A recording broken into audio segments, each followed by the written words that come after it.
Coming up on Wolverine Sports Magazine, Michigan gears up for another date in the Big Ten championship game. We'll have the latest with both maize and blue basketball teams. Hockey preps for its final series of 2023. And we'll check in with wrestling as they head to Las Vegas for one of the biggest events of the season. That and more is queued up and ready to roll.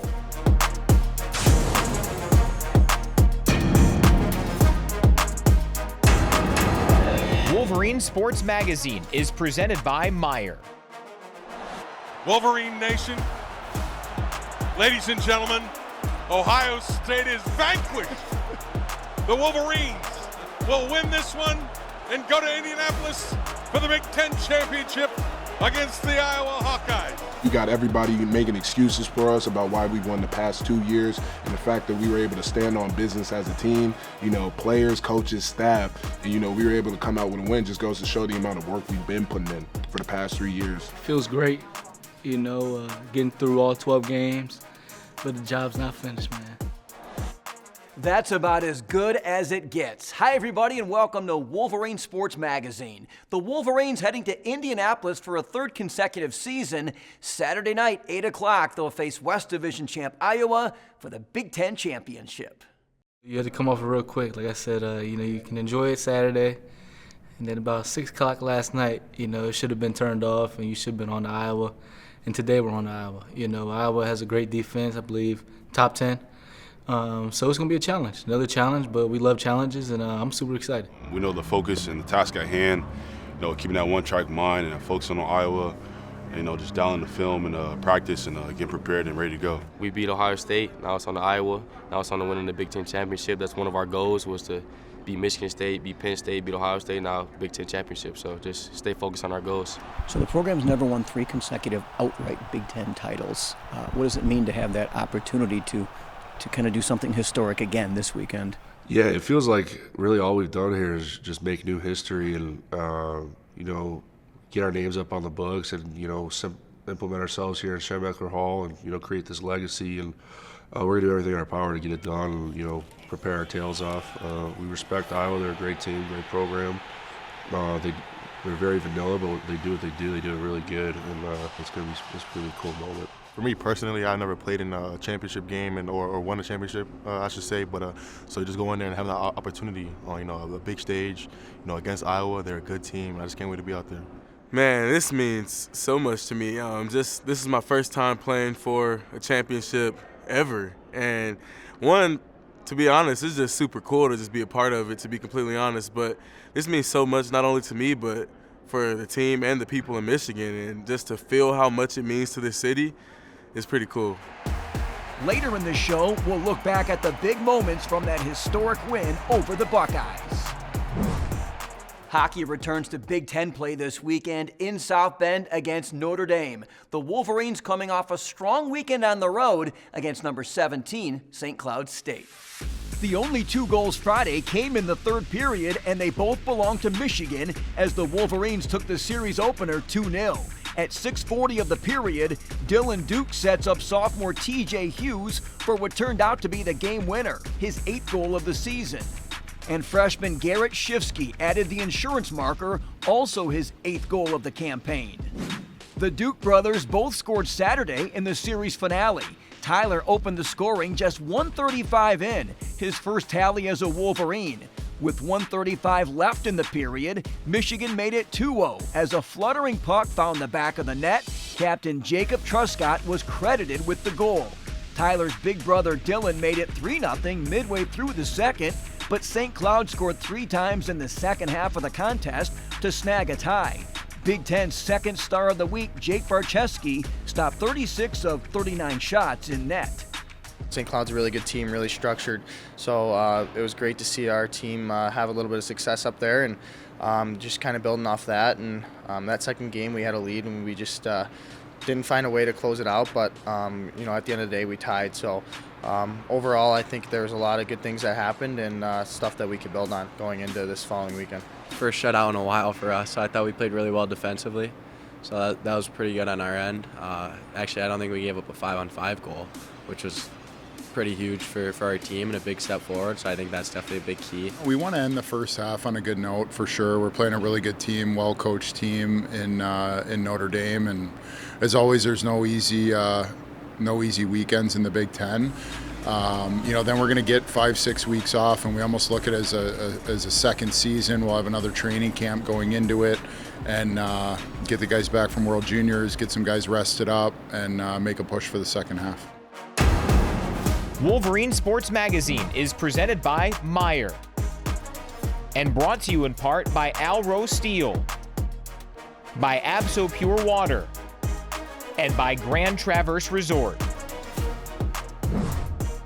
Basketball heads west for a Saturday matinee in Oregon against the Ducks. It's a 3:30 Eastern Time start on FS1. The Wolverines coming off a sixth-place finish at the Battle for Atlantis over Thanksgiving. After losing the opener to Memphis, the Wolverines bounced back November 23rd with an 83-78 win over Stanford. A 22-2 second-half run pushed Michigan across the finish line, with Doug McDaniel leading the way with 20 points and 8 assists. Terrence Williams added 17 points, and Olivier Kamwa chipped in 16 points. Michigan started slow Friday in the fifth-place game against Texas Tech, and it cost them. The Wolverines made just one field goal during a 9-minute stretch to fall behind 24-9.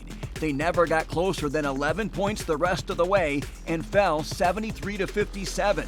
Kamwa finished with 16 points. McDaniel added 12. The sophomore has scored in double figures in all 7 games this season. We really just need to get back to our habits. We kind of shied away from what we always been built on, which is defense. And, this week and from here on out, we're trying to emphasize getting back to our habits. What are you seeing about this team that's giving you encouragement early in the year? Just our fight, our grit. That Memphis game came down to the wire. We could have easily gave up, but, we fought all the way to the end. And just seeing that fight gives me a lot of confidence going into the season. Okay, you've been to the Bahamas, now you're going way out west. What are you most looking forward to going to Oregon and playing a team that's, not usually in the rotation of teams you play? Just the experience, it's good for our team. We have an older group, but we still getting used to playing with each other. So just these road challenges that we can build on. And, I'm just focused on, getting the win. Well, you seem pretty focused early this year. I believe you've been double digits every single game. How are you feeling out there? This year? I'm feeling way more comfortable. The game has slowed down a lot. And, I just pick and choose my spots and whatever is best for the team. Kyra Evans scored a career-high 15 points last Friday, helping the women's team to an 80-44 win over Eastern Michigan at Chrysler. Layla Felia also totaled 15 points, while Greta Kampschrader was a perfect 4 for 4 from behind the three-point line to finish with a dozen, her Michigan career best. Bowling Green grad transfer Alyssa Brett chipped in with 10 for the Wolverines. On Wednesday night against Southern Illinois Edwardsville, the Wolverines broke a 12-all tie by making 4 three-pointers to take a 9-point lead after 10 minutes.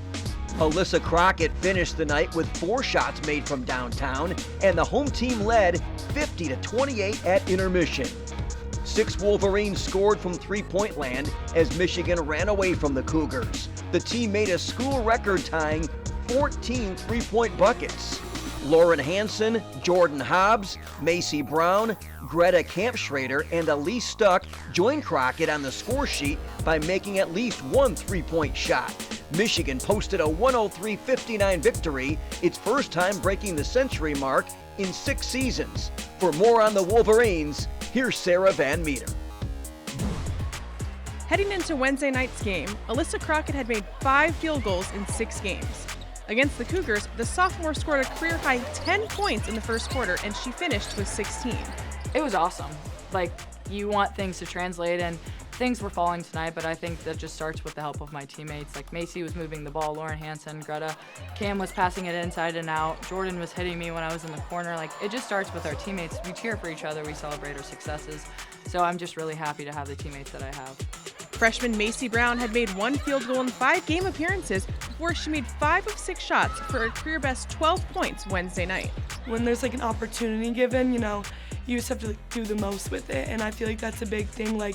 The starters were struggling the first couple minutes, and so, she gave us a chance, and I think we really put our foot on the gas, and that was a big thing, and I really just think it like opened up the game for us, and it, you know, gave energy to everyone like on the bench and, you know, people on the court.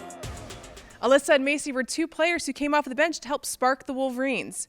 Michigan's reserves scored 28 of their first 30 points and 39 of the team's 50 first-half points. They deserve this opportunity. They work extremely hard for this opportunity, and the starting group celebrated their success, which I think was really important as well. We have to be a deep team. You know, things like this happen where maybe our starters aren't doing the best, like the next people up have to translate it. And it starts with practice. Like we do it every single day.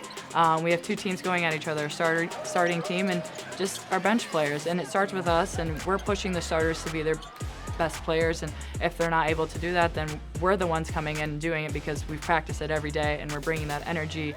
All 13 players scored against SIUE. Energy is contagious. Like, that's something we emphasize, you know, in practice, and we were a little flat coming out, and I think that being able to have another lineup come in and just kind of like change the pace and change the speed, I thought that was important. Michigan hits the road for games at Harvard Saturday and Toledo Wednesday before their Big Ten opener December 10th at Illinois. For MGO Blue TV, I'm Sarah Van Meter. The volleyball season ended last weekend at Cliff Keen Arena with losses to 13th-ranked Purdue and Indiana. Kendall Murray led the way with 11 kills Friday on senior night, but the Boilermakers won 3-9. The Hoosiers won in 4 sets on Saturday. Junior Jackie Boney tied her career high with 14 kills. Michigan finished a tough season with a 7-22 record. But first-year coach Aaron Virtue is already working on the 2024 season as the building process continues. I love high expectations. This is why I came to Michigan. This is why anyone comes here. You want to be the leaders. You want to be the best. You want to just get the most out of any group that you work with. Certainly, we're recruiting people that we want to make impact. And then one of my biggest jobs is how can I fine tune and who plays, who's getting in which role to make sure that we have the best chance for success. But certainly the future is going to be bright for Michigan. The foundation laid by this first team that our staff got to work with is an awesome and solid one. And we're just excited to keep on working through that. Next up for the 6th-ranked wrestling team, a trip to Las Vegas for the Cliff Keen Invitational. This is a prestigious event. The Wolverines will be one of 35 teams competing. Head coach Sean Bormet added 4 All-American graduate transfers to the roster this year. Lucas Davison replaces the departed Mason Paris, Michigan's heavyweight national champion from last winter. Right from the get-go, I felt welcomed here and kind of embraced with open arms from everybody, so it's been awesome. I've been loving it. Lucas is a 2-time All-American who finished 5th at Nationals last year. He earned 2 degrees from Northwestern, including his master's, before coming to Ann Arbor. It's hard to embrace change sometimes, but I think that's kind of what I needed. And it's the matches at the top are kind of won and lost in margins, and I think that was one of the marginal differences I kind of had to make, was just seeking more challenge and coming to a room like Michigan with a lot of partners like Mason and other guys that are able to just push me every day. He knows he's got the best heavyweight room in the country in terms of training partners, Mason Paris being one of his primary training partners. So, he knows he's got the competitive training partners in the room that constantly raise his level every day. And, obviously that's something as Lucas is striving for and working towards since he landed here in the summer. It's a super unique challenge, but it's something that I've been trying to embrace every day and just, really engage and kind of live for that combat and try to grow from it. Congratulations to Tom Brady, who this week was named the Big Ten Cross Country Athlete of the Year. He's the 6th Wolverine to win the honor. The graduate student had already earned Great Lakes Regional Athlete of the Year and All-American honors. Fans can get their first look at the women's gymnastics squad this Sunday at 2 o'clock when they host Central Michigan, Eastern Michigan, and Western Michigan at an exhibition meet at Chrysler. The Wolverines open their home season January 12th against Stanford. Wolverine Sports Magazine is brought to you in part by Alro Steel, by Abso Pure Water, and by Grand Traverse Resort. Back to football to send you off with a smile. The victory over the Buckeyes was such a spectacle, we decided to relive a few of the moments before we set you free. Let's go! Let's go, baby! They're going to throw it, and it's intercepted! Will Johnson jumps in front of Marvin Harrison. 4th and goal for Michigan. Handoff, Corum dives, end zone! Touchdown! Back to pass, looking, fires down the middle, and it's caught! Roman Wilson! Touchdown! Wolverines! McCord back to pass, out of the backfield, find Henderson, and he gets drilled! Laid out by Mikey Sandristle. Gonna fire down the seam, Mabuka's out there, and drilled as the ball arrives. Inside handoff, Corum, he's got a hole! Corum breaks a tackle to the 10! Touchdown! Wolverines! Here comes the rush, he's hit as he throws, and it is intercepted! The Wolverines pick it off! It's the Ohio native,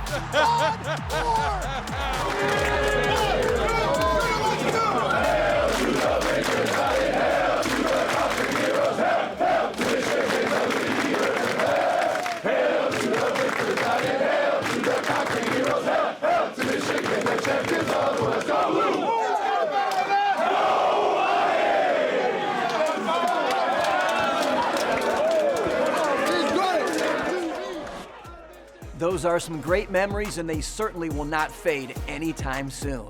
As always, thanks so much for tuning in this week. We'll see you next time right here on Wolverine Sports Magazine.